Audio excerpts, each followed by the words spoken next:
इतने बिकाऊ पत्रकारों में आप शामिल हैं। हाँ, खरीद कर दिखाओ ना। औकात नहीं है आपकी। प्रेम शुक्ला औकात नहीं है, खरीद कर दिखाओ दम है तो। द लाइव टीवी, सच सबसे आगे। कुछ इसी तरह से भारतीय जनता पार्टी बौखला जाती है जब उसकी पूरी तरह से चोरी पकड़ी जाती है। इस बार भी कुछ ऐसा ही हुआ है। नमस्कार, मैं हूं Iqbal Parvez, the live TV में आपका स्वागत है। साथियों, हमने जो आपको छोटा सा एक भाग दिखाया, इसका पूरा भाग आगे दिखाएंगे, लेकिन उससे पहले आपको ये बता दें कि आखिर ये माजरा क्या है। जी हाँ, लखीमपुर खीरी का जो केस हुआ है उस पर भारतीय जनता पार्टी पूरी तरह से बेनकाब हो चुकी है। चाहे वो आम जनता हो, चाहे वो किसान हो, चाहे वो विपक्ष हो, यहाँ तक कि सुप्रीम कोर्ट, हर कोई भारतीय जनता पार्टी की थू थू कर रहा है। और यही वजह है कि भारतीय जनता पार्टी पूरी तरह से अब बौखला गई है। और इस तरह के जो शब्द भारतीय जनता पार्टी के जो प्रवक्ता हैं प्रेम शुक्ला के जो शब्द निकले हैं वो उनके बौखलाहट को साफ साफ दर्शा रहे हैं। सुप्रीम कोर्ट ने तो साफ जो है सो भारतीय जनता पार्टी की सरकार पर उंगली उठाई है और उसे लताड़ लगाया है कि क्या दूसरे केस में भी इसी तरह का व्यवहार सरकार करेगी भारतीय जनता पार्टी की सरकार। नतीजा ये हुआ है कि अब भारतीय जनता पार्टी को समझ में नहीं आ रहा है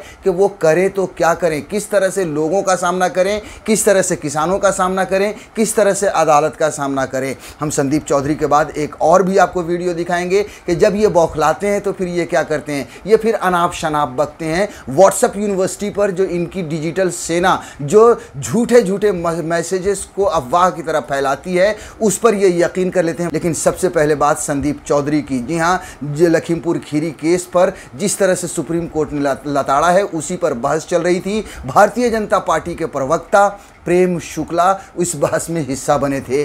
जब इन्हें लताड़ने लगे, जी हाँ, संदीप चौधरी हम सब जानते हैं ये गोदी मीडिया का तो पत्रकार है नहीं कि विपक्ष से ही सवाल पूछे, ये हमेशा सरकार से ही सवाल पूछते हैं। तब प्रेम शुक्ला बौखलाहट में जब उसके पास कोई जवाब नहीं मिला तो उसने संदीप चौधरी को बिका हुआ पत्रकार कह दिया। नतीजा ये हुआ कि संदीप चौधरी ने उसकी औकात दिखा दी। जी हाँ, न्यूज़ 24 के एंकर संदीप चौधरी ने प्रेम शुक्ला की औकात दिखा दी कि तुम्हारी औकात नहीं है, हमें खरीदने की अगर औकात है तो हमें खरीद के दिखाओ। अब आप इस वीडियो को देखिए, उसके बाद हम आगे की बात करते हैं। इतने बिकाऊ पत्रों में आप शामिल हैं। हाँ, खरीद कर दिखाओ ना। औकात नहीं है आपकी। प्रेम शुक्ला औकात नहीं है, खरीद कर दिखाओ दम है तो। खरीद कर दिखाओ दम है तो। के बारे में क्या कहना? अरे खरीद कर दिखाओ ना, दम है तो। पत्रकारों के बारे में क्या कहना? जो ऑलरेडी बिका हुआ है, 2 दिन पत्रकारिता की, कभी शिवसेना में कभी बीजेपी में। मुझे पत्रकारिता का पाठ पढ़ाएंगे आप? क्यों चिढ़ गए, कैसे चिढ़ गए? हाँ, आया ना, दर्द हुआ। तो देख लिया आपने किस तरह से प्रेम शुक्ला बौखलाया हुआ था और संदीप चौधरी ने किस तरह से प्रेम शुक्ला की क्लास लगा दी। जी हाँ, प्रेम शुक्ला भी पहले पत्रकार रह चुका है। पहले वो शिवसेना के लिए कर रहा था, अब वो भारतीय जनता पार्टी के लिए कर रहा है और भारतीय जनता पार्टी के लिए ही पत्रकारिता भी करता था और उसके बाद अब भारतीय जनता पार्टी का प्रवक्ता बनकर बैठा हुआ है। साथियों, तो ये जो चोर पत्रकार हुआ करता था अब चोर नेता बन गया है और दूसरे पत्रकार को भी बिकाऊ पत्रकार कर रहा है। और वैसे भी देखिए, नरेंद्र मोदी की सरकार आने के बाद जो पत्रकारों की बड़े संख्या में पत्रकारों को उन लोगों ने खरीदा है, तो प्रेम शुक्ला को लगता है कि संदीप चौधरी को भी खरीदा जा सकता है। प्रेम शुक्ला से या भारतीय जनता पार्टी से मैं कुछ कहना चाहता हूं, वो ये कि हर आदमी बिकाऊ नहीं होता। अगर तुम में दम होता तो तुम रवीश कुमार को भी खरीद लेते, तुम में दम होता तो संदीप चौधरी को भी खरीद लेते, तुम में दम होता तो अभिसार शर्मा जैसे पत्रकारों को भी खरीद लेते। मगर तुम्हारी हैसियत नहीं है कि सबको खरीद सको, क्योंकि हर कोई बिकाऊ नहीं होता। प्रेम शुक्ला, तुम बिकाऊ होगे जब पत्रकार हुआ करते थे।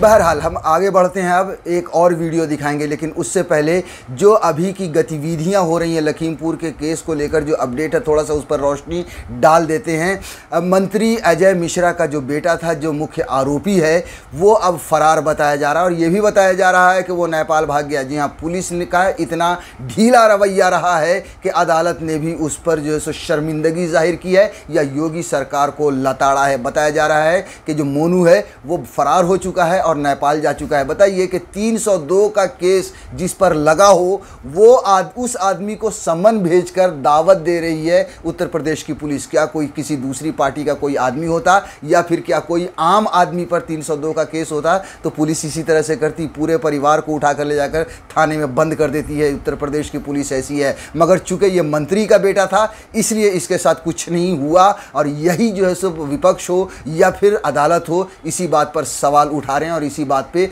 दबाव बनाया जा रहा है। साथियों, इतने सारे वीडियोस आए हैं साक्ष्य के तौर पर जो ये कहीं ना कहीं दर्शा रहे हैं कि किसानों को कुचला गया है, ये कोई एक्सीडेंट नहीं है। फिर भी उत्तर प्रदेश की पुलिस खामोश है। देखिए, लखीमपुर वायलेंस पर जो सुप्रीम कोर्ट की जो टिप्पणी आई है, थोड़ा सा आपको बता देते हैं। सुप्रीम कोर्ट की फटकार, हत्या के आरोपियों को नोटिस भेजकर बुलाती है पुलिस, ये सवालिया निशान लगाया है। हम यूपी सरकार की जांच से संतुष्ट नहीं। जी हां, बिल्कुल भी यूपी सरकार जांच नहीं कर सकती। यूपी सरकार तो उन हत्यारों को, उन आरोपियों को बचाने की कोशिश में लगी हुई है, जो साफ साफ नजर आ रहा है। लखीमपुर हिंसा मामले में सुप्रीम कोर्ट ने शुक्रवार को उत्तर प्रदेश सरकार को कड़ी फटकार लगाई है। सुनवाई के दौरान पुलिसिया कार्रवाई में शिथिलता बरतने के चलते राज्य सरकार को मुख्य न्यायाधीश के कड़े सवालों का सामना करना पड़ा। उन्होंने राज्य सरकार को फटकार लगाते हुए सवाल किया है कि क्या हत्या के आरोपियों को पुलिस नोटिस भेजकर पूछताछ के लिए बुलाती है। सीजेआई ने पूछा कि अब तक हत्यारोपित को हिरासत में किस आधार पर नहीं लिया गया है। वाकई में इतने सारे वीडियोस, इतने सारे गवाह, इतने सारे साक्ष्य सामने आ रहे हैं, उसके बाद भी आरोपियों को हिरासत में क्यों नहीं लिया गया। अब ये जब सुप्रीम कोर्ट की भी जब टिप्पणी आई है, तब भारतीय जनता पार्टी के जो नेता हैं वो पूरी तरह से बौखलाए हुए नजर आ रहे हैं कि वो सुप्रीम कोर्ट को क्या जवाब दे। देखिए, जनता को तो वो व्हाट्सएप यूनिवर्सिटी पर गलत मैसेजेस भेजकर वो समझा लेते हैं, क्योंकि अंधभक्तों की कमी नहीं है और ज़्यादातर अंधभक्त जाहिल हैं वो, और पढ़े लिखे भी हैं, तो वो अंधभक्ति में इतना लीन है कि उन्हें सच्चाई ढूंढने की वो कोशिश भी नहीं करते। जो व्हाट्सएप पर आ जाता है उसी पर वो यकीन कर लेते हैं। साथियों देखिए, और व्हाट्सएप के यकीन करने पर हम आपको एक और वीडियो दिखाने जा रहे हैं।